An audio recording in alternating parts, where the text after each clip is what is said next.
What's up, YouTube? Georgia Silver Hunter back, and today we're doing episode number 47 of our nickel box hunt and fill series.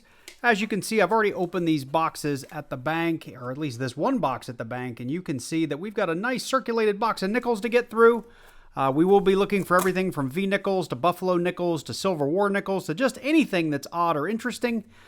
Coin varieties, mint varieties, post-mint damage, DDOs, DDRs, you name it. And we're also on the quest to finish out our 1938 too. This actually goes through 2023 because I've put in the extra pages. And we've got our Buffalo nickel folder out as well. So hopefully we'll find some good stuff in here that we can use to either upgrade or fill the holes in our albums.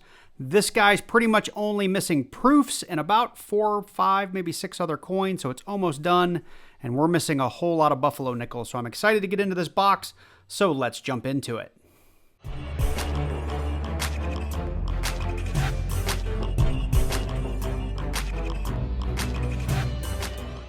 Well, I got rolls 1 through 5 out, and getting through roll number 2, I was going through maybe 3 or 4 of those coins and bringing you in here on a 2023 Philly that has definitely seen better days, but just wanted to show this one off because it's something you guys can be looking for in your hunts. And the first thing I always look for when I put it under the scope is this little bit of doubling down here on the at the top of the stairs or the base of the doors and windows.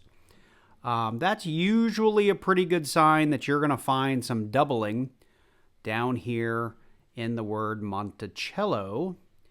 And I have found a lot of these where the N, the T, the I, the C, sometimes even the E, the L's, and the O are doubled. In this particular case, we see a little bit of doubling here in the T, the C, the I, and maybe that's a little bit of the E.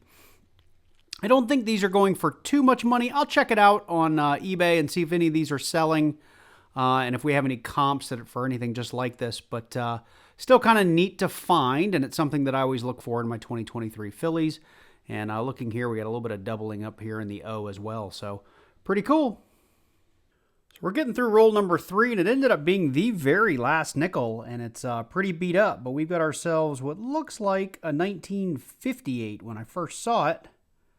Thought it might be a 1938, but I do believe that is a 5. So we got a 58 Denver with a ton of damage. We got through roll number 4. We didn't find much except this little grease strike error or struck through grease error. I don't think this commands a lot of money because you find these pretty frequently.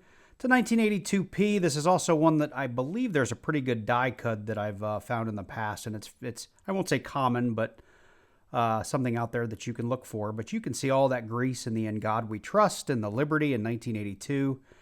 And it even extends all the way to the back. And when you put this under the scope, you can even see that it looks like the die's probably slipped a little bit because we've got a lot of pretty severe machine doubling here in the word pluribus. So kind of a neat little grease strike error. I'll hang on to it. Not saying it's worth a lot of money, but if I can find a comp on eBay, I'll be sure to let you know. So I'm getting through rolls 6 through 10. Here's roll 7, just got it out. And when I pulled this out, this guy was looking really kind of ugly and old. And I've already checked the front. As you can see, we've got ourselves a Denver. And it's one of our earlier ones. We've got ourselves a 1940. So we finished getting those rolls 6 through 10 out. And as I got roll number 10 and got it spread out just to take a look to see if we had old stuff, that got my attention first. But look just above it. We've got ourselves a Buffalo. I do see a mint mark there, I believe. I'm going to put that under the scope here in a second to see if that's a D or an S. Probably a D. See if we have a date.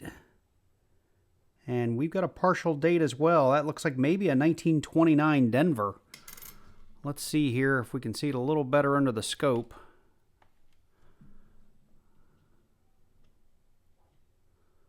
So yeah, I think that's clearly a 2.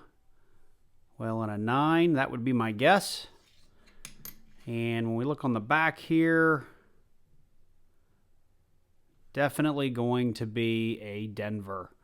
So I'm going to go ahead and check Redbook and check my Buffalo album, see if this is one we need. And I'll throw a mintage up on the screen if it's not one that I need.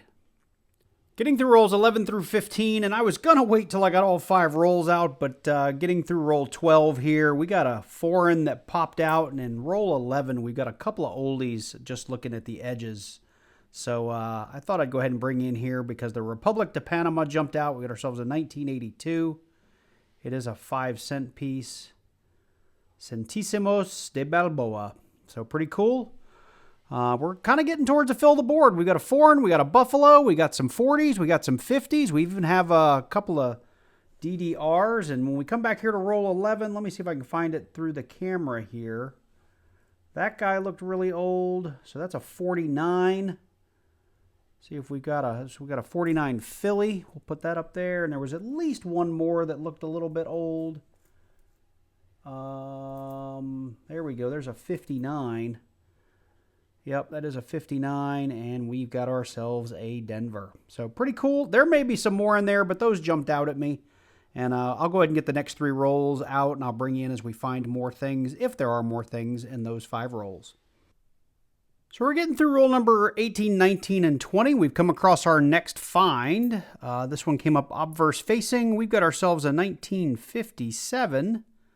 Looks like we have a Denver, and that'll come up here with the rest of these guys. That's a 58 right there. 57 will go there. And I noticed one other old-looking one peeking out there. We've got an oldie, a 1941. And looks like we've got a Denver right here as well. Getting into roll number 20 here, about a third of the way through, and we've come across a low mintage 2009 Denver. Seen better days, but I don't find too many good-looking 2009s, and these were, like I said, I'll throw the mintage on the screen. I want to say like 38, 40, 45 million, somewhere in there. So relatively low for modern nickels. So we're getting through roll number 23, and we've got 2 pretty close to one another. Now, this one came up reverse-facing, so I already know that it's not what I need it to be. I really need that 1955 Philadelphia key date, or semi-key date. Instead, we continue to find the 1955 Denver. This is 3 nickel hunts in a row where I found a whole bunch of these. Just need that Philly. And I forgot to say, just a couple of nickels later, we got a 1954 poking out here. Let's see.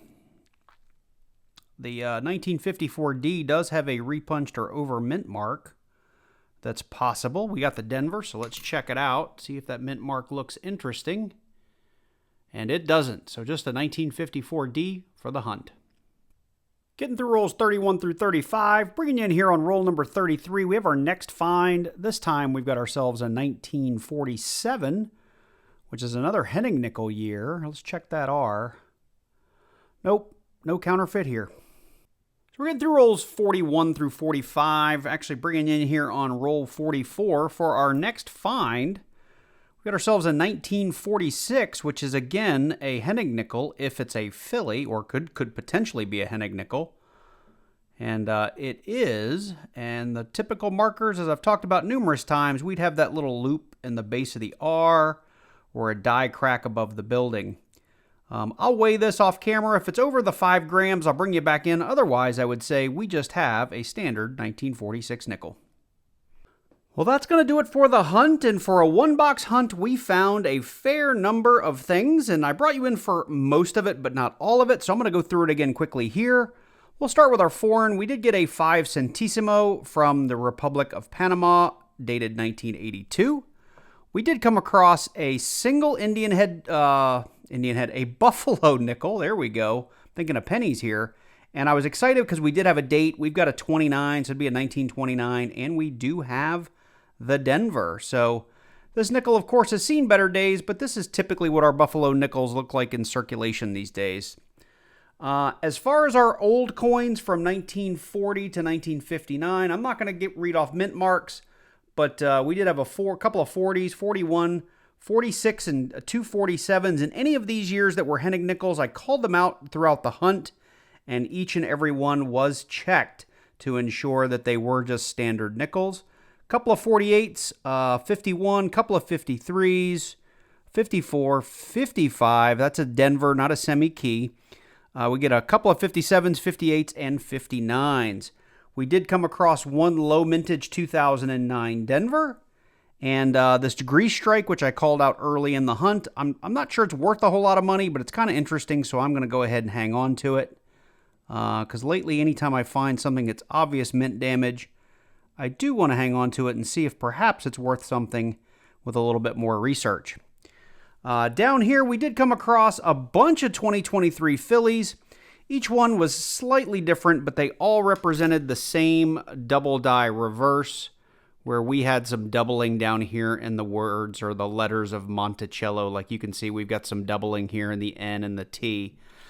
Each one's a little bit different, but we did come across 5 of those. I've just created a tube, and I hang on to all of them. One 2024 filly. Those were worth quite a bit of money when they first came out, and I did get 3 2025 fillies. So all in all, not a bad hunt. I'm happy with it. I've had boxes with far less finds in it, so I'll take this one any day of the week. If you enjoyed this one, let me know. Drop on down below, click that like button, and leave me a comment. If you're new to the channel and you like coin roll hunts, make sure you click on that subscribe button and then click that notification bell so you get notified each and every time I release a new video. I'd really appreciate it. Special shout out to all my channel members. Thank you guys for supporting the channel each and every month. I really, really appreciate it. Every little bit helps. And with that, this is the end of our nickel hunt. I did run around today, the last day that I was filming this, and I picked up a handful of rolls of $50 from banks I normally don't go to. So we're going to jump into those for our next video. We've got a couple of bank wrapped rolls, and we definitely have some customer wrapped rolls. So hopefully there's some goodies inside of there. And that should be coming out here in the next few days. So hope you guys enjoyed this one. Take care, and I look forward to seeing you in the next one.